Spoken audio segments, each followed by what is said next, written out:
오늘도 함께 여러분들과 예배드릴 수 있어서 감사합니다. 여기에 계신 분들 한 분 한 분들이 얼마나 참 소중한 분들인지 모릅니다. 미국에 와서도 다 여기서 만나자라고 약속하고 온 것도 아닌데 이렇게 같이 만나서 이렇게 예배드리고 성도의 교제를 나누고 있습니다. 여기에 계신 대부분의 사람들이 미국에 처음 올 때의 계획과는 아주 다른 그런 삶을 살아오셨고 또 살고 있는 줄 압니다. 그리고 앞으로 펼쳐질 인생의 그런 과정들, 그 여정들도 내 생각과는 전혀 다르게 전개될 수 있을 것이다. 그렇게 우리가 생각할 수 있습니다. 그래서 때때로 우리는 스스로에게 질문하기를 내 인생의 목적은 무엇일까? 나의 인생의 방향은 어디로 가고 있는 건가? 이런 생각들을 가지게 됩니다. 특별히 낯선 땅에서 여러분 미국에서 40년, 50년이 돼도요 여전히 낯설어요. 저만 그런 건지는 모르겠지만 제가 아직 30년이 안 돼서 그런가. 40년째 되면 괜찮아져. 뭐 이럴지 모르겠습니다만은 이 땅에서 사람이 살면서 계속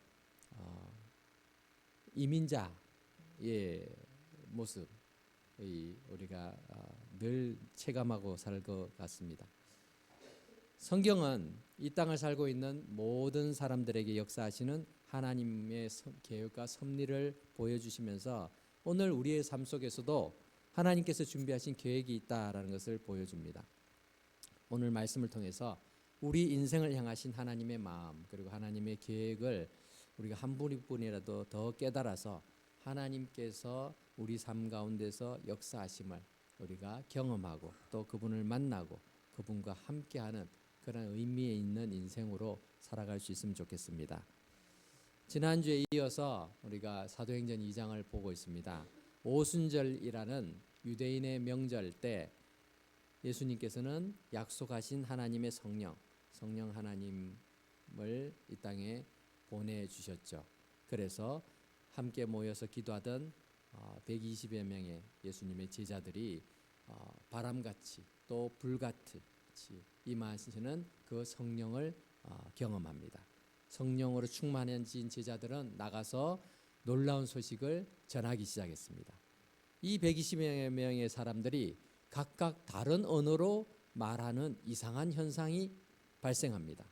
이 모습을 예루살렘을 방문해 있던 수많은 방문객들, 순례객들이 목격을 한 것이죠. 그 본문을 오늘 우리가 읽어보았습니다. 우리가 이 본문에서 몇 가지를 생각해 보려고 하는데요. 첫 번째로 기억해야 될 것은 인생은 나그네이다는 것이죠. 모든 인생은 나그네이다. 성경은 이민자 그리고 나그네된 자들의 삶에 초점을 맞추고 있습니다. 여러분 아브라함도요 나그네였어요. 인생이 그냥 계속 이동했죠.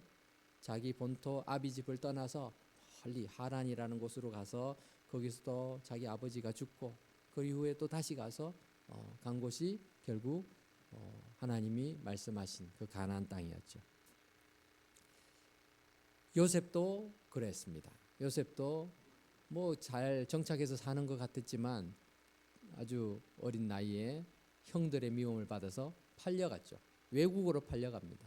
이집트 땅으로 노예로 팔려가서 그렇게 지내게 됐죠. 물론 하나님께서 그 삶을 나중에 또 바꾸셔서 애굽의 총리가 되게 하셨고 그를 통하여 또 자기 가족을 구원하는 그런 도구로 사용하셨지만 그 인생 자체는 그렇게 나그네였음을 봅니다. 요셉의 아버지였던 야곱도 바로 앞에 섰을 때 제가 나그네 인생이 이렇게 137년입니다. 험악한 세월을 보냈습니다. 그렇게 표현할 만큼 인생은 나그네와 같습니다. 오늘 사도행전에 오순절 역사를 경험한 사람들, 이 사람들도 역시 이민자와 같은 사람들이죠. 다른 나라에서 살던 이민 2세, 3세 뭐 이런 사람들이었습니다. 오늘 5절에 보니까 그때의 경건한 유대인들이 천하 각국으로부터 와서 예루살렘에 머물러 있더니라고 말하죠. 이 경건한 유대인들이란 말은 자기 조상들은 다 유대인이에요. 이스라엘 백성이 위했습니다. 그런데 나라가 없어지고 또 나라가 로마에서 통치를 당하고 하니까 다 뿔뿔이 흩어지기 시작하죠. 또 그 이전에도 바벨론에 의해서 아수르에 의해서 멸망당했을 때 다 흩어진 사람들이 많이 있었습니다. 그래서 외국에서 지나다 보니까 이 사람들이 2세, 3세 이렇게 계속 그 나라에서 살게 된 것이죠. 그러한 사람들이 여전히 하나님의 율법을 가지고 있으니까 하나님께서 매년 3차 남자들은 내 앞에 나와서 예배를 드려라, 제사를 드려라, 절기를 지켜라 했죠. 그래서 유월절 그리고 오순절 그리고 또 이 초막절 되면은 이렇게 예루살렘을 와야 됩니다. 근데 먼 외국에서 온다는 게 쉬운 일이 아니죠. 이슬람 교회에서는 1년에 일생에 한 번 메카에 가서 이렇게 순례하면은 그게 자신들의 모든 의무를 다 감당하는 것 중에 하나예요. 그래서 한 번만 가면 돼요. 그런데 하나님께서는 매년 3번을 가라고 하니까 얼마나 힘들어요. 외국에서. 그냥 예루살렘 근처에 있으면 매주라도 할 수 있는 일이지만 타국에서는 그게 어렵죠. 그래서 이 사람들이 어떻게 하는가 하면은 6월절 맞춰서 옵니다. 6월절에 와서 6월절 지나고 50일이 지나면 약 2달 2달이 안 되죠. 그렇게 있으면 오순절이 오니까 그렇게 체류를 하면서 오순절까지 드리고 제사를 드리고 그리고 다시 돌아가는 거예요. 그러면 적어도 2번은 절기를 지키는 것이 되니까 이 절기 시기에는 예루살렘의 인구가 평소보다 10배 이상 많아졌다고 합니다. 그렇게 와 있던 사람들이 바로 경건한 유대인들이에요. 하지만 이들은요 외국인이에요. 그래서 그 당시 이스라엘 유대인들이 쓰고 있는 예루살렘에 쓰던 아람어를 잘 할 수 없는 사람들이 통역이 필요했고요. 또 이들은 자기네 언어들이 다 달랐습니다. 거기에 왔던 사람들이 어떤 사람들인가 9절에서 11절에 쭉 나오죠. 바데, 메데, 엘람, 메소포타미아, 유대, 갑바도기아, 본도, 아시아, 또 부르기아, 밤빌리아, 애굽, 로마, 그레데, 아라비아 이런 많은 지역에서 왔다라고 하죠. 뭐 이걸 보니까 이게 뭐 어디 지역인지 우리가 알 수 없죠. 그런데 지도상으로 보면은 대충 이렇습니다. 예루살렘에 왔는데 다 사방에서 온 거예요. 그 당시에 있어서는 아주 굉장히 먼 지역에서 온 거예요. 그렇게라도 와서 하나님 앞에 예배를 드리려고 할 만큼 경건한 유대인들이었다는 거죠. 그 후손들이죠. 그 조상들로부터 부모로부터 신앙 교육을 잘 받아서 그래도 우리가 예루살렘에 가서 하나님의 성전에 가서 예배 드려야지, 제사 드려야지 하고 이렇게 왔던 것이에요. 자, 그렇게 와서 성전을 찾았지만 이미 수백 년 낯선 땅에서 태어나고 자라고 외국인으로 지내면서 그 나라의 풍습과 언어로 물들어 버린 이 수많은 디아스포라 유대인들 이렇게 흩어져 있는 그 민족을 한 민족을 디아스포라라고 말하죠. 그래서 디아스포라 한민족이라고 말하면은 우리도 포함이 돼요. 여러분들도 포함이 되죠. 우리는 해외에 나와 있는 디아스포라 한인들이죠. 디아스포라 유대인들이 이렇게 많은 지역에서 다 예루살렘으로 찾아온 것입니다. 자신들의 조상의 전통과 신앙을 지키기 위해서 왔던 것입니다. 예루살렘에서 거주하는 그 기간들은 상당히 낯선 시간들이었습니다. 그런데 그들에게 하나님께서는 특별한 계획을 가지고 계셨던 것입니다.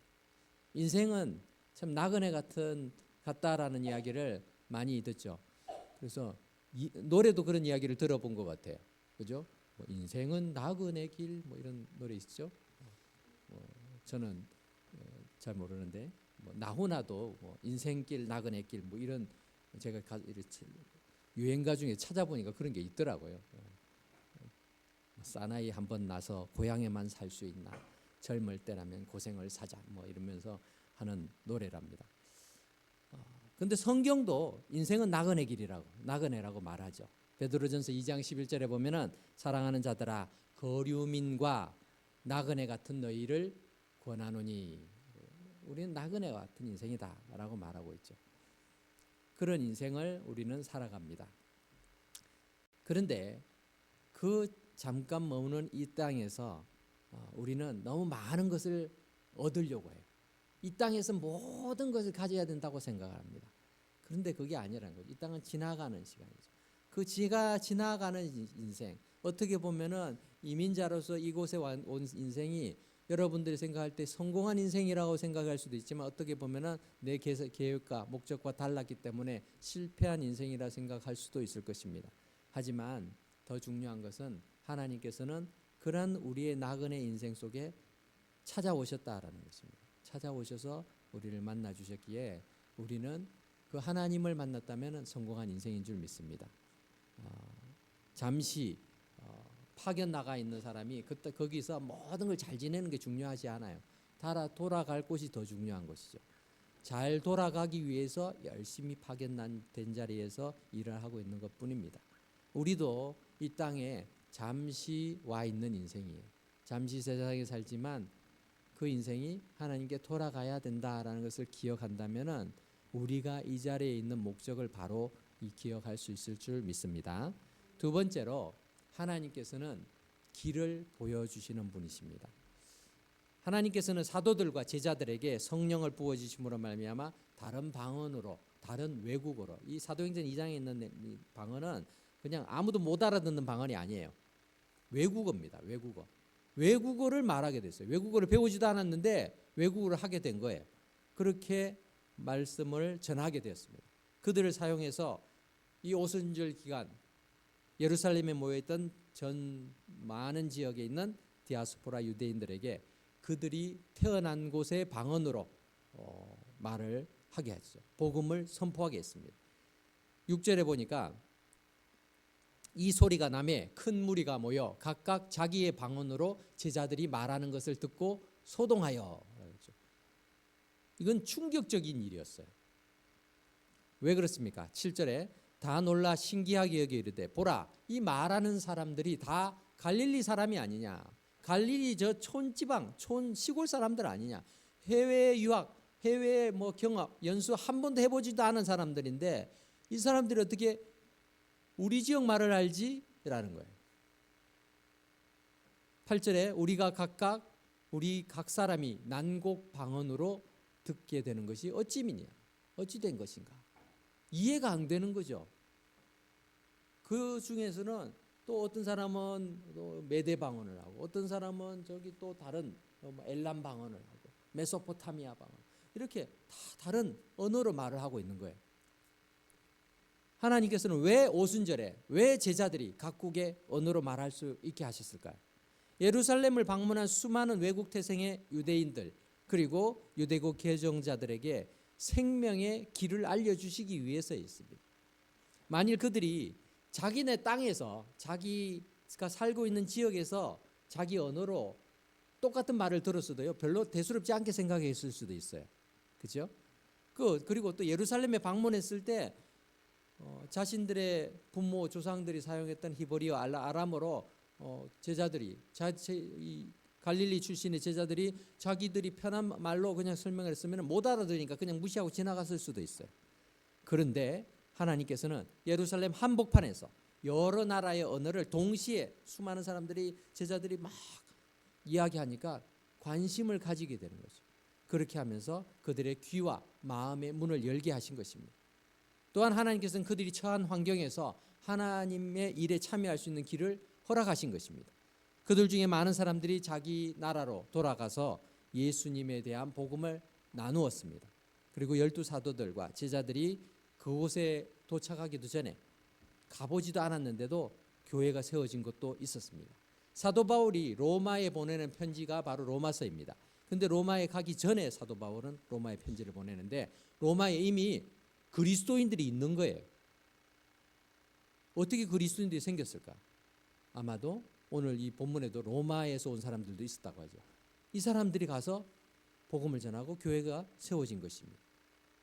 우리는 이렇게 사도행전의 기록을 통해서 고대 시대에 정말 교통도 이렇게 불편했던 그 시대에 각 나라 사람들이 이렇게 하나님의 말씀을 정확하게 듣고 또 순식간에 복음이 변질되지 않고 세계 각처에 빠르게 전파될 수 있었던 그 비결을 보게 됩니다. 어떤 사람에게는 연례 행사처럼 또는 어떤 이들에게는 평생의 소원을 이루는 목적으로 찾았던 예루살렘에서 많은 사람들이 진정한 구원의 길을 발견할 수 있었습니다. 그들이 열심히 노력해가지고 성지순례해가지고 예수님을 만난 게 아니에요. 매년 그렇게 찾아왔음에도 불구하고 그들은 길을 찾지 못했습니다. 그런데 하나님께서 길을 만들어 주시고 보여주셨죠.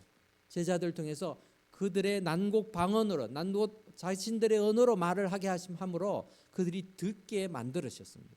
그래서 그들은 생명의 길을 알게 되었고, 그리고 그 자신들이 들었던 그 말씀을, 복음을 또 자기의 살고 있던 지역에 전하는 인생, 그렇게 쓰임받는 인생이 된 것입니다. 잠언 16장 9절에 보면 사람이 마음으로 자기의 길을 계획할지라도 그의 걸음을 인도하시는 이는 여호와이시니라 라고 말씀합니다. 우리의 인생도 내가 모든 걸 계획해가지고 이루어가는 인생처럼 보이지만 하나님께서 걸음을 인도해 주시는 줄 믿습니다.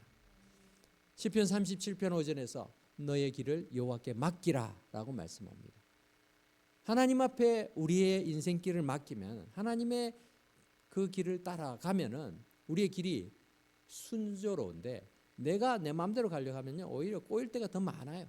그리고 결국에 가서는 그 인생이 망하는 인생 될 수밖에 없죠. 하나님을 의지하면 하나님께서 이루시고, 우리가 무슨 의의가 있습니까? 그런데 하나님의 의를 통하여서 우리를 의롭다 하시기에 빛같이 나타내시고 우리의 공의를 정오의 빛같이 하시리라, 이렇게 말씀하고 있는 것입니다.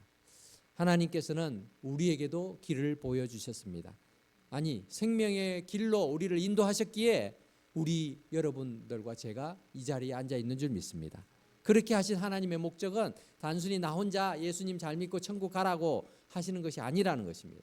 나와 함께 살고 있는 가족, 친구, 이웃, 동료들, 우리가 사는 지역에 복음을 전하는 인생으로 살아가도록 우리를 먼저 불러주신 줄 믿고 하나님께서 쓰시는 그런 인생으로 살아가는 저와 여러분 되시기 바랍니다.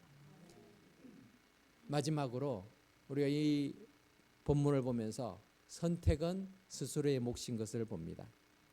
이런 놀라운 하나님의 일을 보면서도 사람들의 반응은 다양했습니다. 11절의 후반절 보니까 우리가 다 우리의 각 언어로 하나님의 큰 일을 말함을 듣는도다 하면서 12절에 보니까 다 놀라며 당황하여 서로 이르되 이 어찌 된 일이냐, 이렇게 말합니다. 놀라고 당황스러웠어요. 이런 일은 있을 수 없는 일이잖아요. 저 사람들을 내가 우리나라에서 본 적도 없는데 저 사람들은 다 갈릴리 사람이라고 하는데 어떻게 내 말을 알아듣고 내가 저 말을 알아들을 수가 있지? 저 사람이 어떻게 우리 말을 할 수 있지? 이런 생각이 들잖아요. 그리고 그 이야기를 들으면서 이게 하나님이 하시는 일이구나라는 것을 이렇게 인정하는 사람들이 있었습니다. 하지만 또 어떤 사람들은 13절에 보니까 어떤 이들은 조롱하여 이르되 그들이 새 술에 취하였다. 너무 많은 술을 마셨어. 그래서 저 사람들이 술 주정하는 거야 라고 조롱하는 사람들도 있었다는 것입니다. 왜 이렇게 자신들의 난곡 방언으로 복음을 전파하는 그 경이로운 현장에 있으면서도 애써 거부하고 조롱하고 복음을 듣지 않는 사람들이 생겼을까요? 우리는 종종 하나님께서 특별한 것을 보여주시면 내가 예수님 잘 믿을 거라고 생각을 해요. 우리가 전도하다 보면은 하나님 살아계신 거 나한테 보여봐. 그럼 내가 믿을게. 이렇게 말하는 사람도 참 많아요. 그 사람들은 하나님이 나타나도 안 믿으려고 해요. 뭔가 이런 핑계 저런 핑계를 대고 안 믿고자 작정을 했습니다. 그러니까 안 되는 거예요. 그런데 어떤 사람은요, 정말 작은 하나의 사건을 통해서도 하나님께서 역사하셨다고 인정하고 또 복음을 받아들이고 예수 믿는 사람들도 있죠. 이처럼 하나님께서는 끊임없이 우리에게 찾아와 주시고 말씀하시고 길을 보여주시는데도 애써 그것을 거부하는 인생이 있다는 거죠. 얼마나 안타까운지 모릅니다. 그러한 인생을 우리가 무시할 게 아니라 불쌍히 여기는 마음들이 필요합니다. 하나님께서도 그러한 인생을 불쌍히 여기시기 때문에 끊임없이 우리로 하여금 그들에게 다가가도록 원하시는 것이죠. 하나님께서는 저와 여러분도 그렇게 만나 주셨습니다. 우리는 외국어가 아니라 모국어로 복음을 전해 들은 자들이죠. 심지어 여러분들 가운데 어떤 분들은 한국에서는 철저한 불교 신자나 무교 신자로 그렇게 지내다가 미국에 와서 예수님을 만난 사람들도 있어요. 여러분들이 막 스페니쉬나 영어나 뭐 이 중국어나 프랑스어나 독일어 이런 걸로 전도받아서 막 예수 믿은 사람들이 아니잖아요. 이 미국 땅에서 한국어로 그렇게 복음을 전해받고 예수님을 믿게 된다는 거, 이게 얼마나 감사한 일입니까? 하나님께서 그렇게 길을 만들어 주셨고 또 우리를 그렇게 인도해 주셔서 만나게 된 것이죠. 이렇게 하나님을 만난 것은 참 축복이고 행운입니다. 얼마나 감사한 일인지 모릅니다. 하나님께서는 우리가 잘 아는 요한복음 3장 16절 말씀처럼 하나님이 세상을 이처럼 사랑하셔서 독생자를 주셨다. 그를 믿는 자마다 멸망시키려고 하는 것이 아니라 영생을 얻게 하기 위해서 그렇게 독생자를 보내주셨죠. 18절 말씀에 보면은 우리 같이 읽어볼까요? 그를 믿는 자는 심판을 받지 아니하는 것이요 믿지 아니하는 자는 하나님의 독생자의 이름을 믿지 아니함으로 벌써 심판을 받은 것이니라.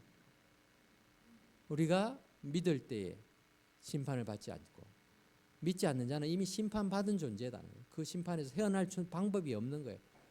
심판의 대상이고 또 정죄의 대상이 되는 그 인생을 하나님께서 구원의 길로 보여주시고 또 허락해 주셨는데 그것을 내가 선택할 것인가 하지 않는 것인가, 모든 인생의 스스로의 몫이라는 것입니다.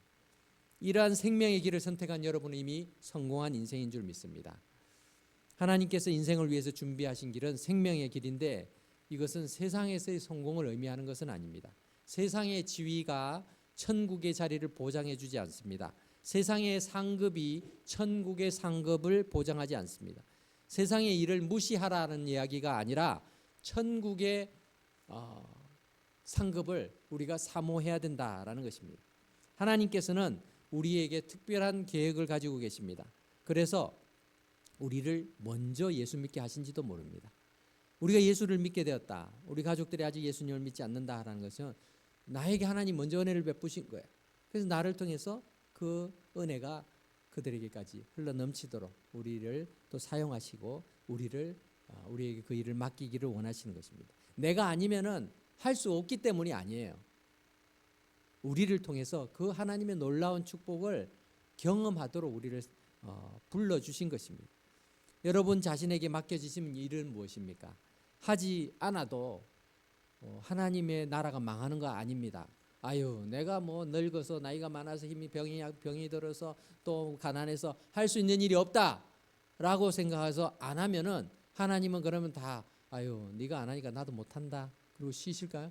그러시지 않는다는 거예요. 하나님의 일은, 하나님의 역사는 하나님의 방식으로 이루어져 가십니다. 근데 그 일에 동참하는 자는 그 하나님의 일에 함께하는 그 복을 누리게 된다라는 것이죠. 그러한 인생이 되어야 되지 않겠습니까? 우리의 인생이 이 땅에 와서 계속 머물 것 같으면은 이 땅에 열심히 최선을 다하고 이 땅에서만을 생각하고 살면 됩니다. 그러나 돌아갈 곳이 있다면은 돌아가서의 인생을 그 모습을 우리가 어떻게 살아갈지를 생각해 보아야 될 줄 압니다. 말씀을 맺겠습니다. 하나님의 큰 일을 자신들이 태어난 곳의 언어로 전해 들었던 디아스포라 유대인들은 그날 베드로가 전한 복음을 듣고 3,000명이 세례를 받고 예수님을 구주로 영접했습니다. 매년 절기 때마다 예루살렘 찾아왔지만 나그네처럼 바른 길을 알지도 못했던 그들에게 하나님께서는 하나님의 큰 일을 자신들의 모국어로 듣게 하시고 그들의 마음이 열려서 복음을 받아들이게 된 것이죠. 지금도 세계 곳곳에서 선교사님들이 그 지역의 언어로 복음을 소개하고 있습니다. 여기에 계신 많은 분들도 더 나은 세상 꿈꾸면서 한국을 떠나 미국까지 왔지만 하나님께서는 이곳에서 우리의 모국어인 한국어로 복음을 접할 수 있게 해주셨고 예수님을 구주로 믿어 한국어로 함께 찬양하고 예배하고 기도할 수 있도록 허락해 주셨어요. 얼마나 큰 은혜인지 모릅니다. 인생길이 아무리 고단하고 힘이 들어도 예수님을 바라보는 인생은 길을 잃지 않는 줄 믿습니다. 그것이 세상 모든 인생이 마땅히 걸어가야 할 오직 한 길, 하나님께서 직접 마련하신 유일한 생명의 길이기 때문입니다. 사랑하는 성도 여러분, 여러분은 오늘 이 자리에 왜 있다고 생각하십니까? 하나님께서는 왜 우리를 이 미국이라는 곳, 뉴저지라는 곳, 은혜와 평강교회로 보내셨을까요? 한국에 있었더라면 절대로 교회 다니지 않고 예수님 믿지 않았을 것 같은 분들도 많이 있습니다. 미국에 왔기 때문에, 그렇기 때문에 하나님이 우리 또 내가 예수님을 믿고 교회에 올 수 있게 되었고 한 것처럼 하나님께서는 한치의 오차도 없이 우리의 삶을 인도해 주신 줄 믿습니다. 우리를 통해서 예수 믿고 천국 가는 것뿐만 아니라 많은 사람들에게 복음을 전하는, 가서 제자 삼는 그 삶도 하나님은 우리를 바라보시면서 기대하고 계신다라는 것이죠.